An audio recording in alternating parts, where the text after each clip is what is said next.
So hello guys, welcome back to my channel. আমার নাম সৌরভ, তোমরা দেখছো আমার ইউটিউব চ্যানেল সৌরভ দেবা। তো আজকে আমি ভিডিওটা আলোচনা করব যে নার্সিং ভার্সেস প্যারামেডিক্যাল কোনটা বেস্ট হবে, কোন কোর্সটা করার পর তোমাদের স্যালারি তোমরা বেশি পাবে, তোমাদের জব ফিল্ড কীরকম হবে দুটো কোর্সের মধ্যে, ছেলেদের জন্য কোনটা বেটার হবে, মেয়েদের জন্য কোনটা বেটার হবে, তোমরা যদি ওয়েস্ট বেঙ্গলে কাজ করতে চাও তাহলে কোনটা বেটার হবে, তোমরা যদি গভর্নমেন্টের ক্ষেত্রে অ্যাপ্লাই করতে চাও তাহলে কোনটা বেটার হবে। তো অ্যাকচুয়ালি দুটো কোর্সের হচ্ছে কম্পেয়ার করবো যে কোনটা বেটার হবে। ঠিক আছে, ভিডিওটা লাস্ট পর্যন্ত দেখতে থাকো। যারা সায়েন্স নিয়ে পড়ছে তাদের জন্য অনেক অপশন খোলা আছে, তারা আর্টস নিয়ে পড়ছে তাদের জন্য কিন্তু একটাই অপশন আছে নার্সিংয়ে তাদের করতে হবে, কারণ প্যারামেডিক্যাল করতে পারে তারা ডিপ্লোমা ডিগ্রিটা, কিন্তু গভর্নমেন্টের ক্ষেত্রে কিন্তু অ্যাপ্লাই করতে পারবে না যারা আর্টস করছে। ঠিক আছে, সায়েন্স যদি হয় তবেই কিন্তু গভর্নমেন্টে অ্যাপ্লাই করবে। তো যদি গভর্নমেন্টে অ্যাপ্লাই করতে চাও আর্টস স্টুডেন্টদের ক্ষেত্রে ছেলে মেয়ে, তাহলে মেডিকেল ফিল্ডে আসতে গেলে একটাই অপশন নার্সিং, জিএনএম নার্সিং।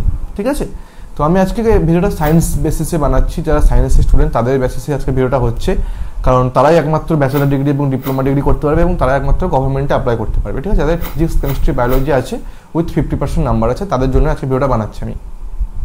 তো চলো ভিডিওটা আলোচনা করা যাক। তো প্রথমে ডিউরেশন যদি আমরা বলতে চাই, দুটো কোর্সে দেখতে চাই, তাহলে কিন্তু বিএসসি নার্সিংও 4 বছর, এদিকে প্যারামেডিক্যালে যে কোনো যাই বা করবে 4 বছর। আগে 3 বছরের হতো, কিন্তু আগের বছর থেকে 2023 থেকে কিন্তু এটা 4 বছরের যে কোনো গ্র্যাজুয়েশন কোর্স ব্যাচেলার ডিগ্রি কিন্তু 4 বছরের হয়ে গেছে। ঠিক আছে, তো ডিউরেশন তো সেম হয়ে যাচ্ছে। এবার আমরা দেখবো ফি স্ট্রাকচার কোনটার বেশি। তো ফি স্ট্রাকচার দেখতে গেলে আমরা বিএসসি নার্সিংয়ের একটু হাই আমরা দেখতে পাই। ঠিক আছে, যদি কোনো ভালো কলেজ থেকে করতে চাই তাহলে কিন্তু বিএসসি নার্সিংয়ের ফি স্ট্রাকচার 6 লাখ 7 লাখ এমনকি 10 লাখ অবধি চলে যায়, 11 লাখ 12 লাখ অবধি চলে যায় ভালো কলেজ থেকে যদি করতে চাই।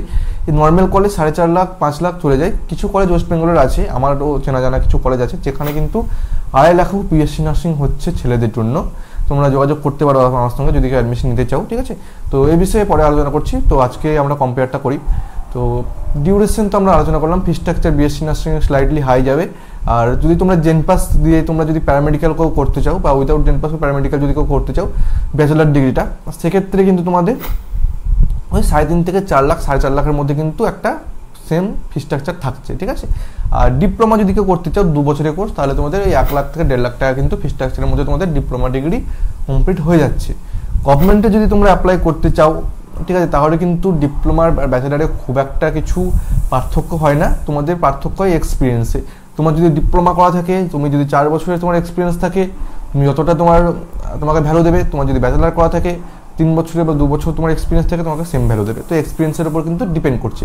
এমন নয় যে তুমি ডিপ্লোমা করলে বলে গভর্নমেন্টে তোমাকে ভ্যালু দেবে না, এরকম না, যে আগে চাকরি পেয়ে যাবে ব্যাচেলাররা করছে এরকম না।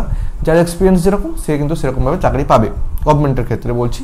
প্রাইভেটের ক্ষেত্রে তো সেম স্যালারি পাই, এই 1-2 হাজার টাকার ডিফারেন্স থাকে।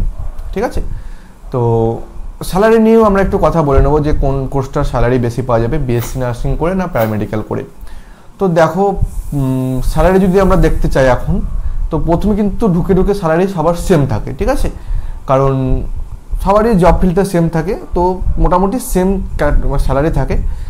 ম্যাক্সিমাম তোমাদের ঢুকে যে স্যালারিটা তোমরা পাবে 20,000 কি 25,000 বিএসসি নার্সিং করেও বা প্যারামেডিক্যাল করেও পাওয়া যায়। আবার এর থেকে কমই দেয়, আমি যেটা বললাম কিন্তু একদম হাই স্যালারি এরকম পাই। এখন ম্যাক্সিমাম প্রাইভেটে এর থেকে কমও দিচ্ছে, 10-12, কোথাও 15, কোথাও 5-6, যাকে যেরকম পাচ্ছে, যে হসপিটালে যেরকম ফ্যাসিলিটি সেই হসপিটালে সেরকম কিন্তু স্যালারি দিচ্ছে। ঠিক আছে, এরকম আমার অনেক বন্ধু আছে যারা এখন ডিএমএলটি বা বিএমএলটি করে 5,000-6,000 জব করছে। তো সবে এখন কোর্স কমপ্লিট করেছে। 1 বছর, আমি অন্যান্য ভিডিওতেও বলেছি যে 1 বছর তোমরা স্যালারি দেখবে না, এক্সপিরিয়েন্সের উপর ফোকাস করবে, 1 বছর তোমরা স্যালারি পাবে না। তো তোমরা এক্সপিরিয়েন্স হয়ে যাওয়ার পরে কে কত স্যালারি পাবে বিএসসি নার্সিং এবং প্যারামেডিক্যালের মধ্যে। তো দেখো, তোমাদের এক্সপিরিয়েন্স হয়ে যাওয়ার পরে যদি বিএসসি নার্সিংয়ের আমরা দেখতে চাই, সেক্ষেত্রে 35,000 to 40,000 তোমরা পেতে পারো।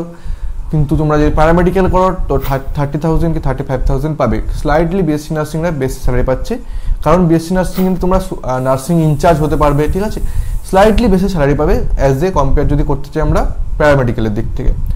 এবার আমরা আলোচনা করব কোনটা কাদের জন্য বেস্ট হবে, প্যারামেডিক্যালটা কাদের জন্য বেস্ট হবে আর নার্সিংটা কাদের জন্য বেস্ট হবে। তো দেখো, নার্সিংটা সাধারণত মেয়েদের বেশি ভ্যাকান্সি আছে কম্পেয়ার করে যদি ছেলেদের জন্য, ছেলেদের সাথে তুলনায় কিন্তু নার্সিংটা মেয়েদের অনেক বেশি কিন্তু ভ্যাকান্সি বেরোয়, সেটা গভর্নমেন্টেই হোক বা প্রাইভেটেই হোক। ঠিক আছে, সেটা আমাদের ওয়েস্ট বেঙ্গলের কথা বলছি আমি, ওয়েস্ট বেঙ্গলের ছেলেদের রিকোয়ারমেন্ট অনেক কম হয়। সো এবার আমরা আলোচনা করবো জব ফিল্ড, দুজনের জব ফিল্ডে কীরকম পার্থক্য আছে। দেখো, নার্সিং কিন্তু অ্যাকচুয়ালি অলরাউন্ডারের মতো, সব কিছুই দেখতে হবে, অল্প অল্প করে সব কিছুকেই হ্যান্ডেল করতে হবে। পেশেন্টের ব্যাকআপ বলতে পারো, ঠিক আছে, আইসিইউ যেতে পারো, ওয়ার্ডে বলতে পারো, ওটিতে, সব কিছুই একটা নার্সকে কিন্তু হ্যান্ডেল করতে হয়, ঠিক আছে। কিন্তু যদি আমরা প্যারামেডিক্যাল তোমরা করে থাকো তাহলে তোমাদের যে কোনো একটা করে স্পেশাল ডিপার্টমেন্ট হবে। যদি কেউ বিএমএলটি নিয়ে পড়ে মেডিকেল ল্যাব নিয়ে তাদেরকে দেখতে হবে, যদি কেউ ওটি টেকনিশিয়ান নিয়ে করে তাদেরকে অপারেশন থিয়েটার, যদি কেউ সিসিটি নিয়ে পড়ে তাহলে ক্রিটিক্যাল কেয়ার টেকনিশিয়ান, ঠিক আছে। তো এরকম বিভিন্ন কিন্তু ডিপার্টমেন্ট ওয়াইজ কিন্তু তাদের ভাগ থাকে, যে কোনো একটা ডিপার্টমেন্টকে তাদেরকে হ্যান্ডেল করতে হয়, ঠিক আছে। আর গভর্নমেন্টে জব এখন কোন প্যারামেডিক্যালের কোনটা বেশি বেরোচ্ছে, তো গভর্নমেন্টে যদি কম্পেয়ার করি আমরা কিন্তু ডিএমএলটি বা বিএমএলটি মেডিকেল ল্যাব টেকনিশিয়ানের বেশি বেরোচ্ছে, কিন্তু সে তুলনায় বিএমএলটির কম্পিটিশনও প্রচুর হাই, সবাই করছে। তো এরকম নয় যে তোমরা দেখছো যে প্রচুর গভর্নমেন্টে জব বেরিয়ে যাচ্ছে, আমরা ডিএমএলটি ঢুকে যাবো একদম চাকরি পেয়ে যাবো, এরকম না। যেরকম জব বেরোচ্ছে সেরকম কিন্তু বিএমএলটি স্টুডেন্টও সেরকম ভর্তি হচ্ছে, কিন্তু কম্পিটিশনও আছে, ঠিক আছে। তোমরা আদার কোর্সও দেখতে পারো, সিসিটিও কিন্তু খুব ভালো একটা কোর্স, ক্রিটিক্যাল কেয়ার টেকনিশিয়ান। তোমরা বিপিটির দিকেও যেতে পারো, ঠিক আছে। বিপিটিটাও প্যারামেডিক্যালের মধ্যে পড়ছে না, কিন্তু বিপিটি খুব ভালো, ব্যাচেলার অফ ফিজিওথেরাপি, তোমরা সেটাও করতে পারো, ঠিক আছে। তো আই থিঙ্ক তোমরা কিছু বুঝতে পেরেছো। আর যদি তোমাদের কোনো ডাউট থাকে তোমরা আমাদের ডেসক্রিপশন বক্সে বা আমাদের কমেন্ট বক্সে ওপেন রয়েছে, কমেন্ট বক্সে রিপ্লাই দেবে। আমি কিন্তু কমেন্ট বক্সে তোমরা মেসেজ করো, কমেন্ট করো, আমি কিন্তু প্রত্যেকটা কমেন্টে রিপ্লাই দিয়ে দেবো, ঠিক আছে। যদি কোনো ডাউট থাকে আমি দিয়ে দেবো। তো আজকে ভিডিওটা এই পর্যন্ত, যদি ভালো লাগে তো অবশ্যই লাইক কমেন্ট শেয়ার করে দেবে। আর যদি কোনো আরও এনকোয়ারি থাকে আমাদের হোয়াটসঅ্যাপে তোমরা মেসেজ করতে পারো, কমেন্ট বক্সেও করতে পারো, ঠিক আছে। তো দেখা হচ্ছে পরের ভিডিওতে, ধন্যবাদ।